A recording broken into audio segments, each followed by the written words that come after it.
Okay.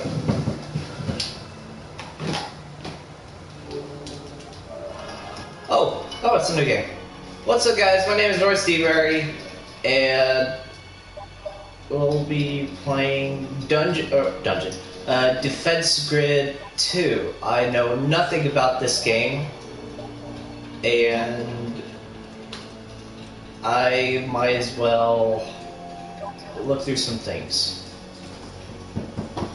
Place defensive fortifications, towers to stop invading aliens. What I do know about tower defense game is that you place down towers, they attack creeps, sometimes they boost your other towers, they slow opponents, they poison them. I played a lot of tower defense games when I was younger. A lot of tower defense, one of my more favorable games like Gemcraft, and Bloom's Tower Defense, and Bloom's Monkey City, and all others. But there were a lot of them when I was growing up. Let's see.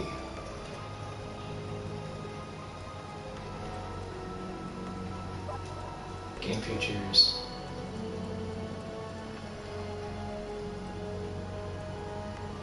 So honestly, besides the usual tower defense thing, that's what I'm expecting. I don't know anything about this game. All I do know is that I was just scrolling through PlayStation Plus, PlayStation, and I found this.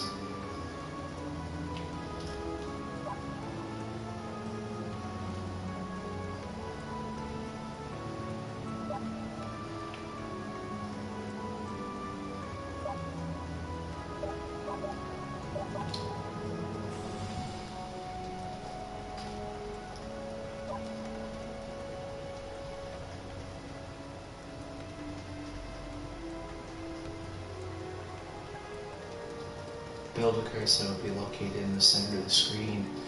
It turns blue on a tower door where towers can be built or where an existing tower can be upgraded. The tower will be read elsewhere. Score graph. Score is shown in the upper right with an accommodating graph that plots your final points trajectory. Gold, silver, and bronze metal thresholds will appear in the graph as you score increments higher. Mission summary.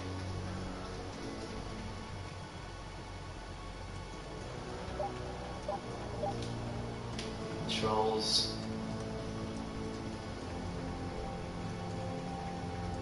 Building tower. To build tower, press the cross button. Default control setting. I think cross is the X button. On location where the cursor is green. A menu showing the tower building options will appear on the left side of the screen. On the screen. Scroll through those options by pressing up and down on directional buttons, or left stick and press the cross button. Default to build. Upgrading a tower. Press the cross button while hovering the cursor over a tower and select upgrade to increase the tower's capabilities. Like I thought, green level base towers could be upgraded to amber level towers. Red level towers are much more powerful but are very expensive.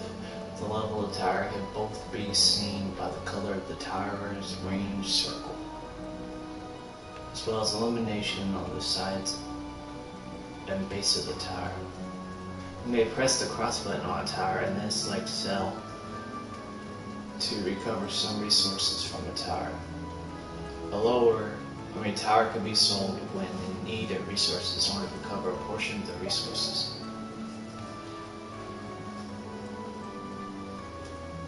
Special weapons.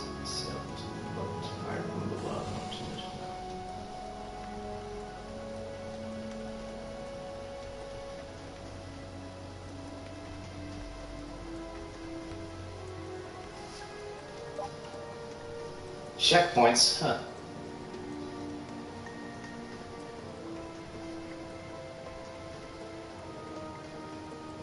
Oh, that's convenient.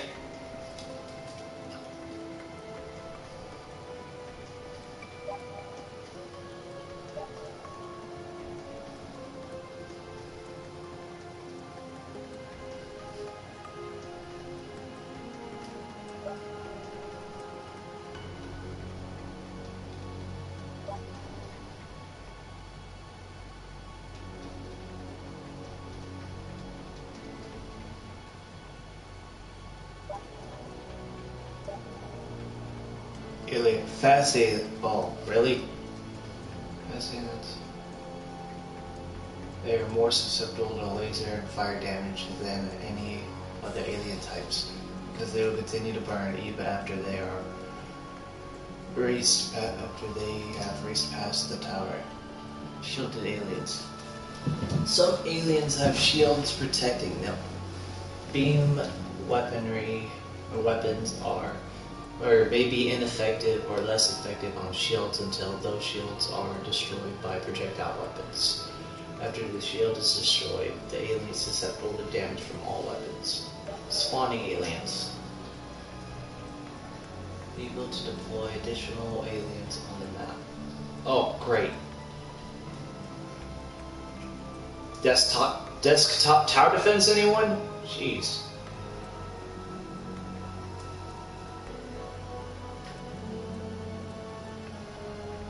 Stealth aliens? Oh my god.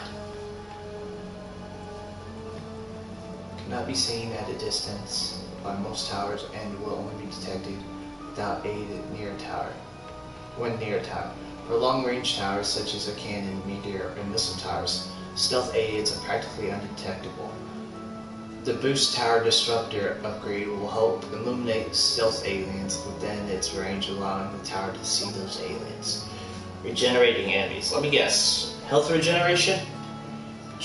Regenerating aliens able to heal themselves and other aliens in their vicinity. These aliens can only use their healing abilities when they are not receiving damage, so constant high rate of fire towers are recommended to counter them. Towers. Oh bloody hell. Oh, at least they do have unlimited ammunition.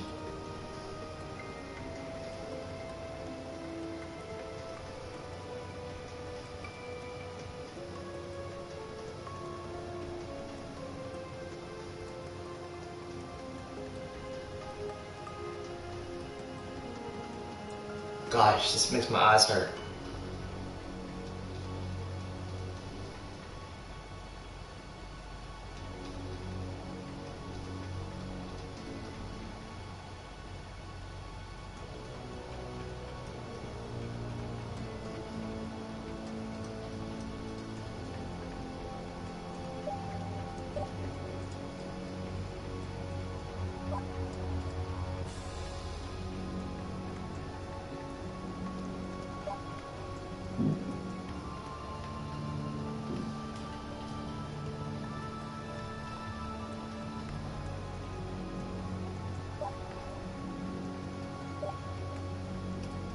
Command shuttle.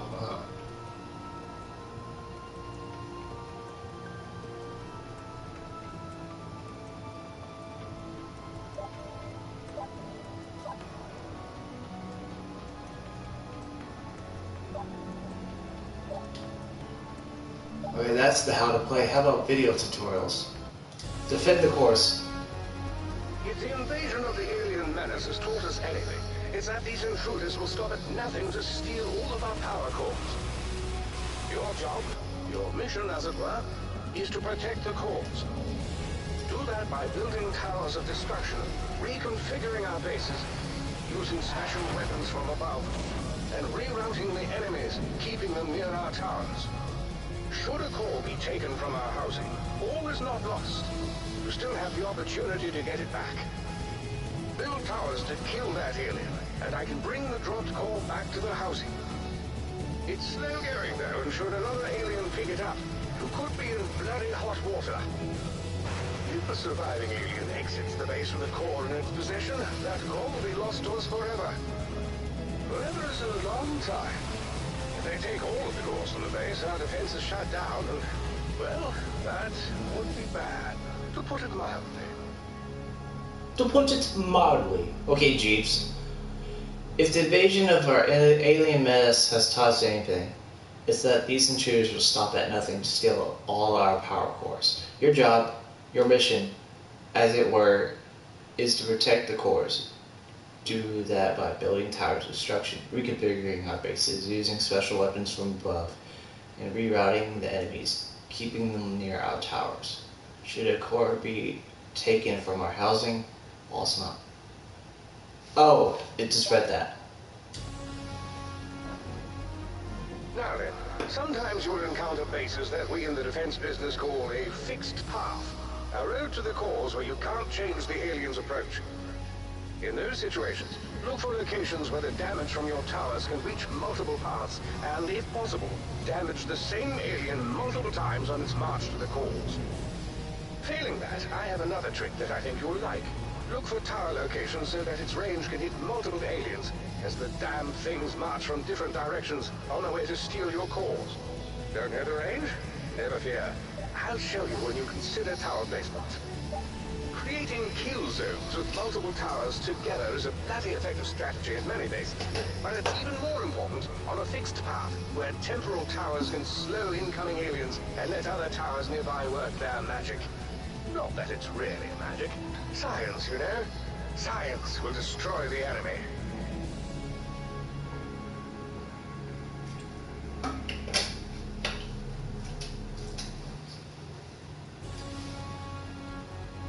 Several bases in the outer colonies have wide open spaces where your towers do damage as well as directing the path of the alien invaders. Other AIs may inform you that creating the longest path possible is your one true strategy, and while partially true, they are completely missing the bloody point. It's not about how long the stroll is. This isn't a walk in the park. It's about the amount of total firing time on an alien. Long marches without constant tower damage are irrelevant. Instead, try to route an alien past the same tower at least twice on the way to the cores. If the entrance also serves as the exit, this will cause an alien to go past the same tower a total of 4 or more times and... now you see. More firing time equals more destruction and victory. I do like a good victory, don't you? Don't you? To aid in your quest to eradicate the invaders from our bases, your command shuttle includes a status display to complement the bird's eye camera view from above. The upper left shows currently available resources which accumulate until you spend them to build or upgrade towers. Ah, yes, you are correct. Towers and upgrades have different resource costs, so plan your construction wisely. And here's a little tip. Watch for bonus resources at the end of each wave. I thought you'd like that. Below the resources, you'll see the status of each core you are protecting. Cores are blue when safe in the housing, yellow if moving dangerously through the level, or empty if lost. If they are removed from the base altogether, there's no getting them back, so don't let that happen. To help you plan ahead, a reconnaissance window indicates which alien types are about to enter your base. As new waves approach, watch for alien classes that might disrupt your existing defenses.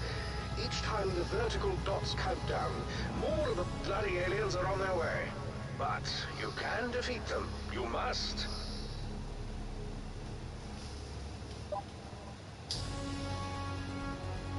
Use your input control device to move your tactical cursor across the landscape to highlight the position of your next action. I've color-coded things to make it a mite easier. A blue cursor indicates that you can build or upgrade a tower on the highlighted square, or perhaps you might interface with the command shuttle. Blue is beautiful. Rust, on the other hand, is rotten. A rust-colored cursor means that is a no-go zone. You may even see a red image on a tower build square if construction is not presently allowed there. With the tactical cursor, you can also set the location for our special weapons. You won't like raining fire from the heavens, I promise you that. Fire and other things. In any case, at the top of the screen you'll see the special weapon recharge indicator. Bear in mind that it may take some time until you can use it again. Use special weapons wisely. They can be the difference between success and failure, but of course you don't know anything about failure. Just like canyon defense. Just like canyon defense.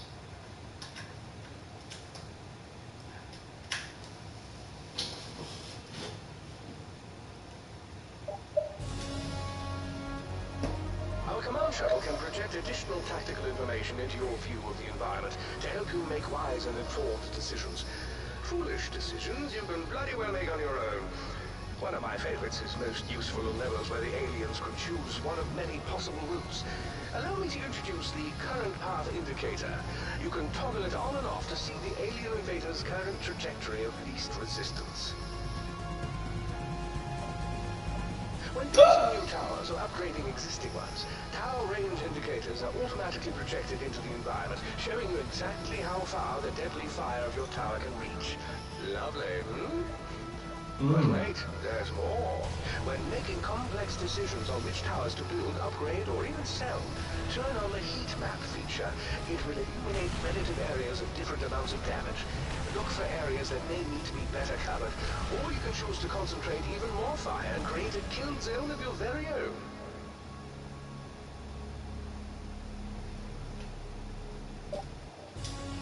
Laser tower. The laser tower uses heat exclusively to inflict damage on its targets. It will heat up a target to a maximum temperature and then move on to other targets within range. Victims of the laser will continue to receive heat damage over time, even after moving out of range of the tower. It is recommended that laser towers, like my dear wife and her mother at a dinner party, be placed far apart from each other. Unlike some of the eyes I met, the laser is quite effective against fast-moving aliens. Particularly fast aliens can zip past cannon and recharging Tesla towers, but not even they can evade the laser, and will melt away even as they speed out of range. Jeez. The laser does have its drawbacks. Most importantly, its ineffectiveness against shields. To counter this weakness, please consider buttressing your laser with a cannon, gun, or Tesla. This will take out any shields prior to coming into range of the laser. Good to know.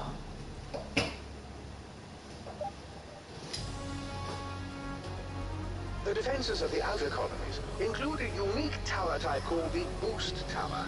This strange tower does no damage, yet don't let that shortcoming fool you. No, not at all.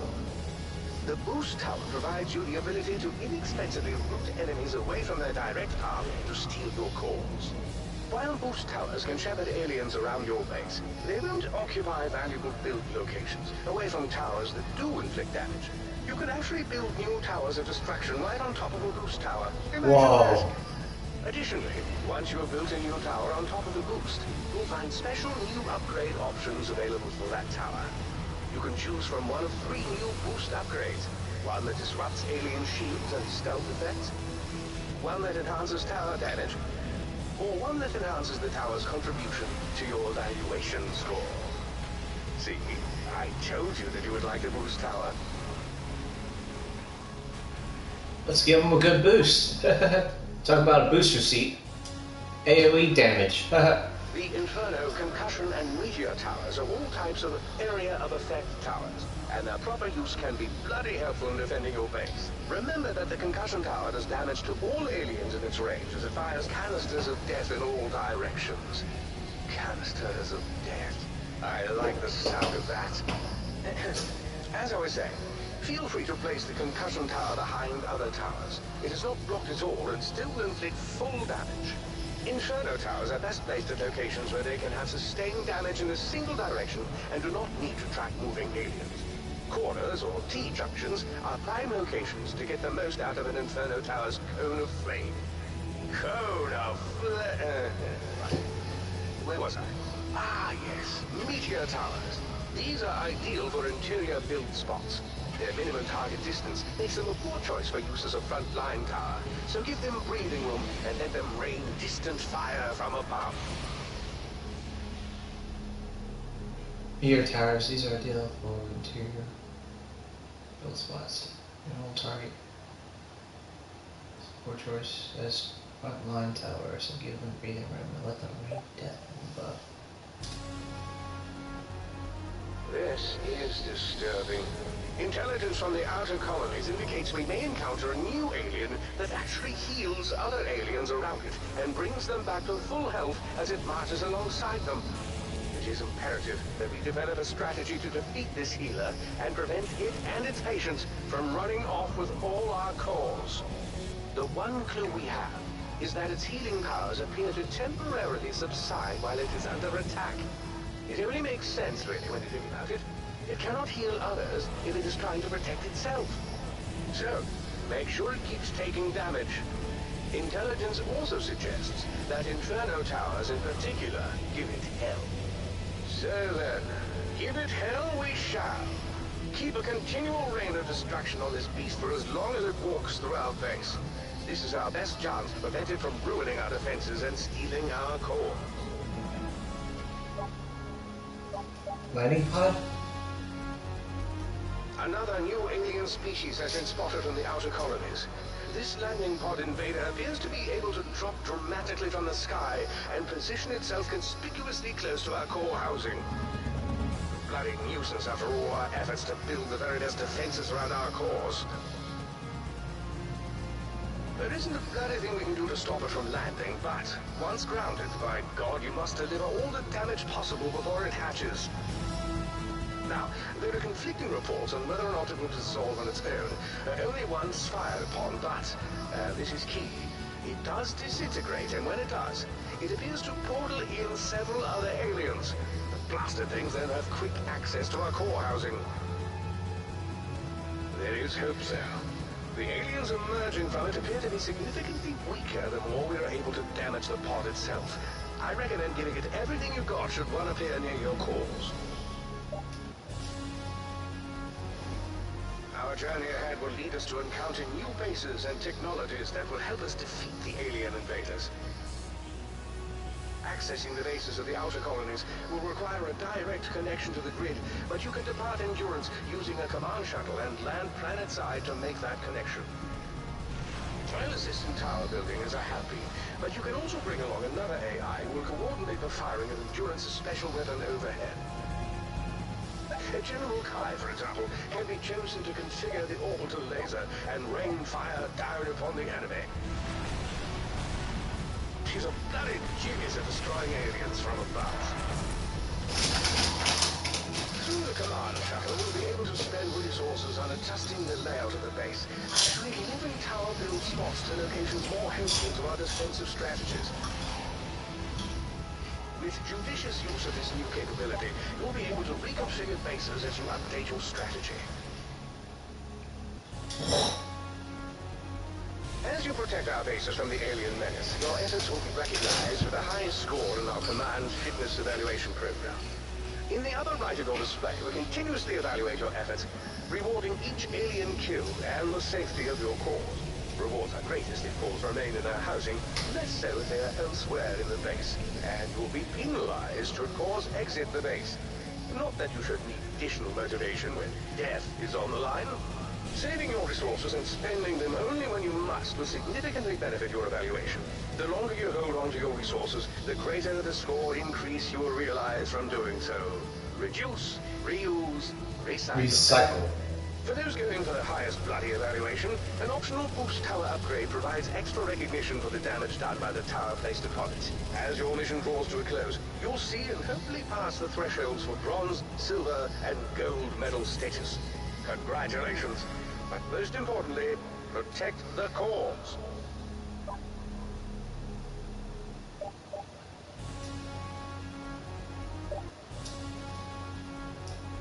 As we defend base after base, I'll utilize the computing power of the Endurance and work to create new tower item upgrades that you can engage as you see fit, prior to taking on a new mission. Once equipped, they will upgrade all towers built to that tower type during the upcoming mission. Tower item upgrades have two components. To wit, they provide an upgrade in damage to most towers, and also add a new capability to that tower as well. Perhaps the shells of a gun will continue to do damage after they hit, or a laser will now be able to pierce shields. I may be able to affect the behavior of floating cores, or even provide new tower targeting behaviors. Through the magic of science, tremendous hard work, and my brilliance, please, there must be some advantages to being an AI. I'll do what I can to give you extra capability in order to defeat the alien menace.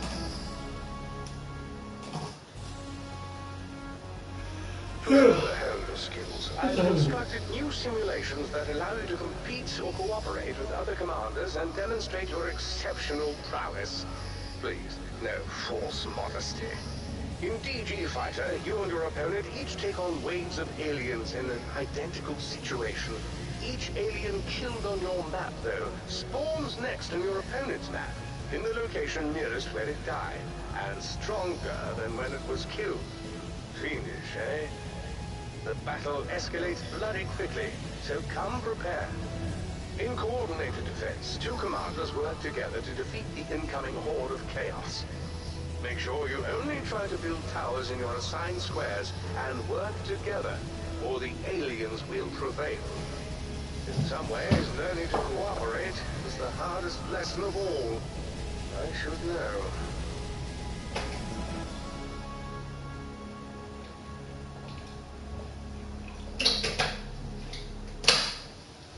Wait. No record. I'm not going through this. Oh wait. Tower Encyclopedia. Oh shit.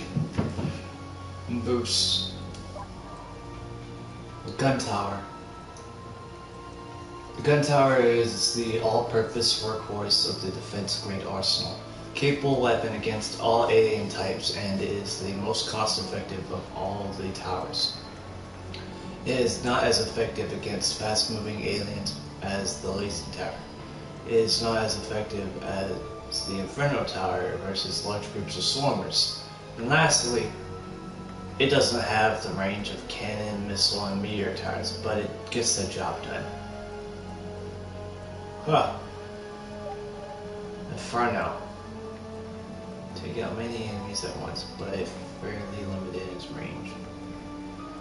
Very effective against swarmers or any enemy which clumps together. Constant damage output on target makes it extremely useful against regenerating enemies. Its fire base is weaker against shields.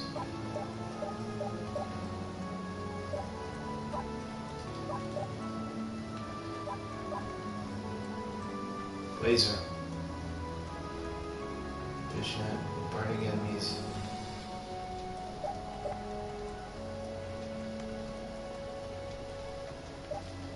Useless against shields. Cannon. Powerful but slow, inflicting heavy damage at a low rate of fire.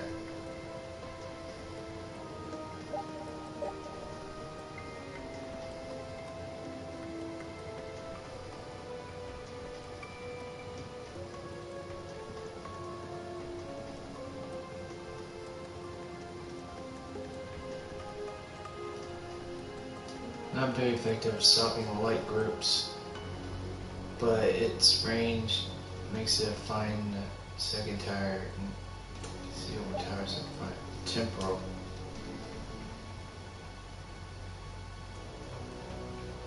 Aha!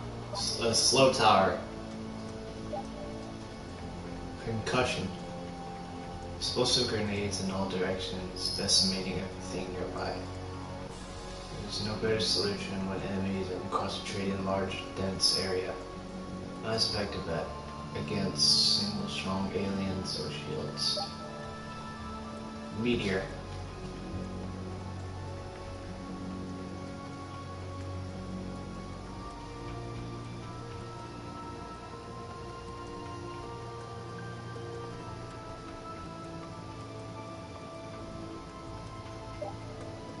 Missile.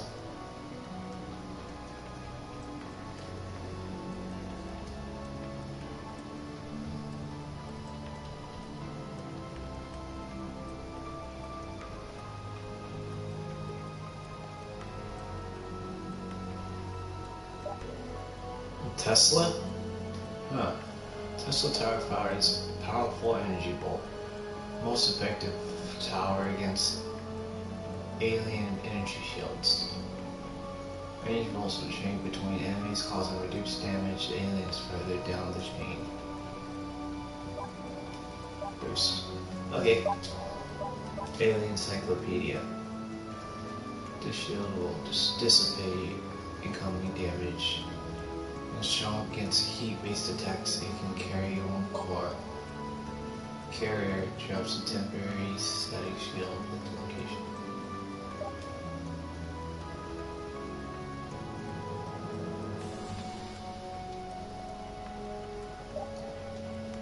Decoy.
Oh my god, so many different enemies.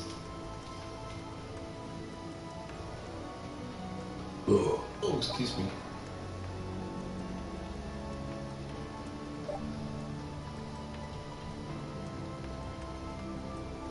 Oh, that's bad.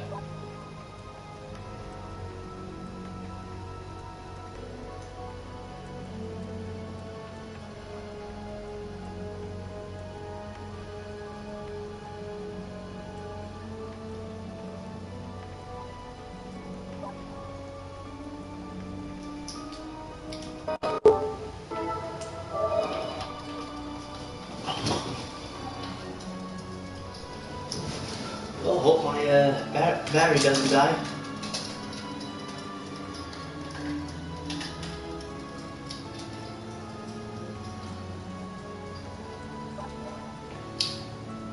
The most is the basic field unit of the alien force. With no particular strength, as a single-minded mission, it can carry one core.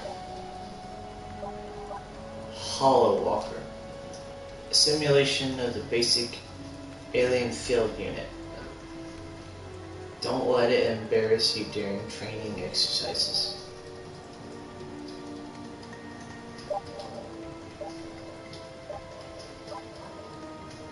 Go with the campaign for first. Go with the prologue.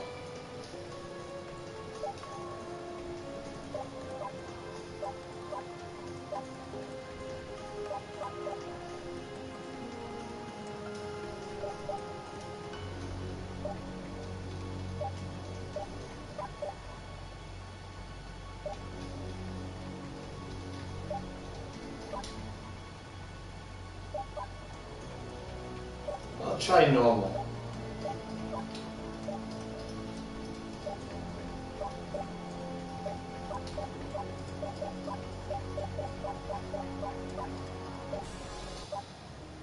Ah, shoot.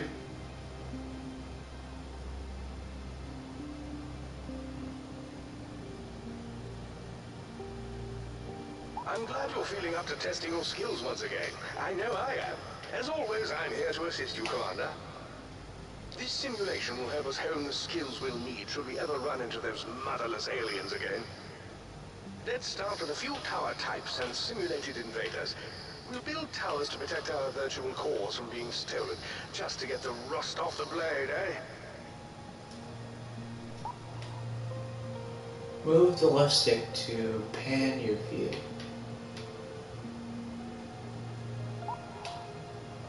There are several camera heights you can play from. Move the right stick up and down to move between them. The cursor turns blue on a tower door where towers can be built, and red elsewhere. Cross button, default controller, selling on tower. The door. Select the gun tower from the list. Oh.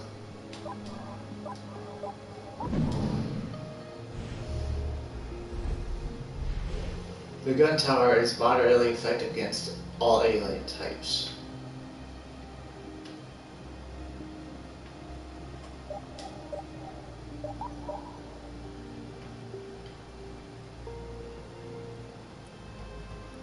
Hold on, find out.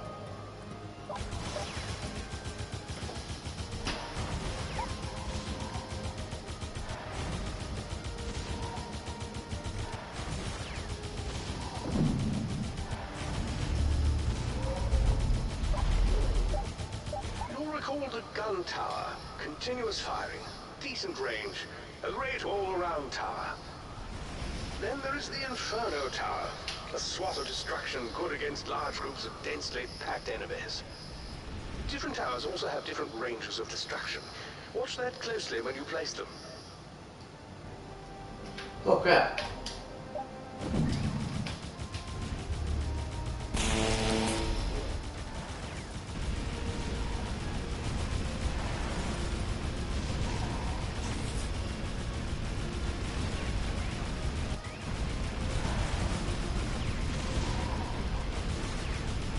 As you recall, towers cost resources to build.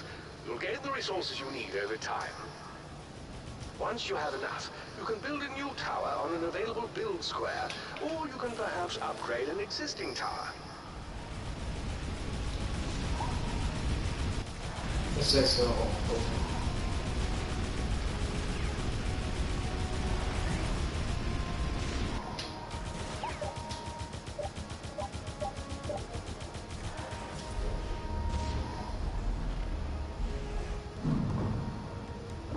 Come on, be quick, quick, quick, quick, quick. If the aliens make it to the core housing, they'll steal one or more cores and try to escape. There. Destroy the aliens before they escape, and I can pull the cores back toward the housing. If we run out of power cores, our base shuts down. Don't let that happen.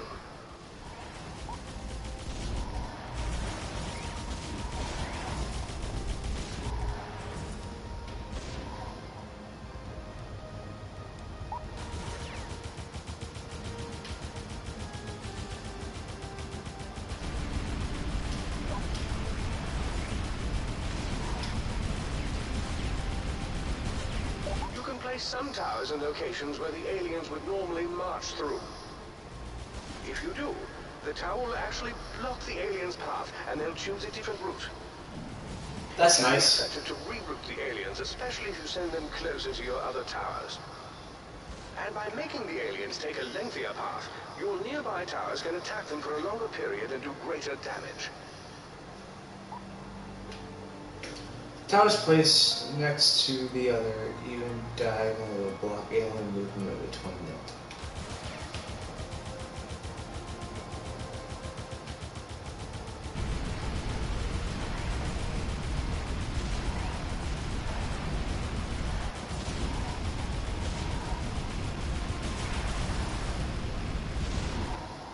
Excuse me. I know this is just a simulation, but are you sure that's the best place to put that tower? Oh, for the love of... It's a perfectly good place for a tower, Kai. Relax, Fletcher. We just always need to push the commander. It's easy to forget that humans need constant training. True indeed. AIs never forget a thing, do we? Never. Why would we? Well, sometimes forgetting might be a blessing. Well, before I forget, have we reminded the commander about our orbital laser? Ah, good call. As General Kai points out, you can fire your special weapon periodically during the attack. Once used, it does take some time to recharge, however. Feel free to give our simulated orbital laser a try. You'll be quite pleased with how the vermin fall to its wrath.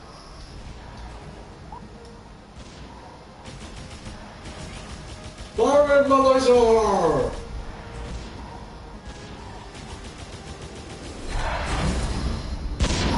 Oh, shoot!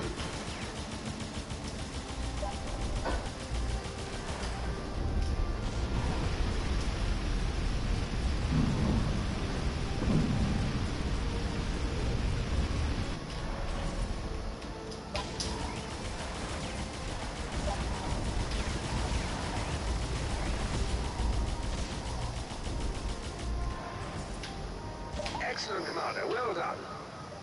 Commander, Simon reporting.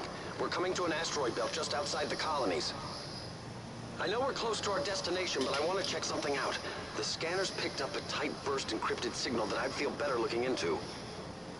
He's a diligent lad, isn't he? I've trained him since he was a private. Excellent work. I like to also think I've had some influence on the Commander, which is why I know we're ready for anything.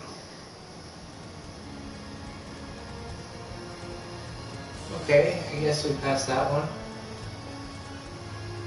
Oh, I get trophies on this. Cool. That's what we love. Field promotion. First blood. Flawless victory. Happy returns. Hey, that's mine. No sale. Oh wow. Surplus. Thanks for playing. Yellow beats green.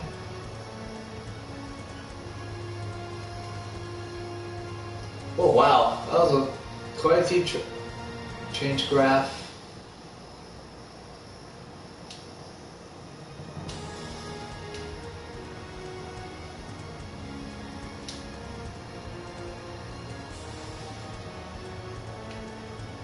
Okay. That's it for this episode. I want to call this a tutorial episode. I'm gonna put this into a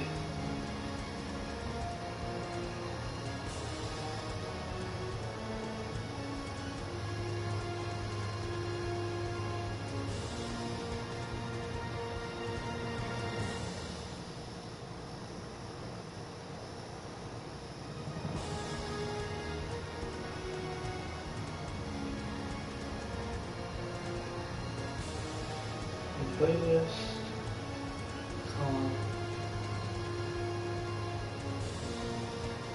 grade 2.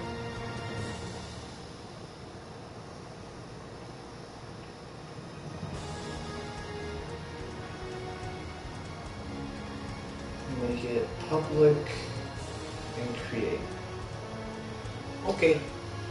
Okay, everyone, if you guys enjoyed the video, we'll call this a tutorial. Don't forget to leave a like, share the game, or share it with someone you know. Subscribe to the channel for more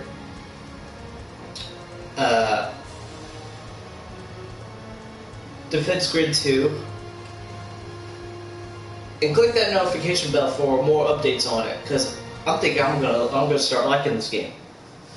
Well, since it was basic. And I will see you guys in the next video. Peace out.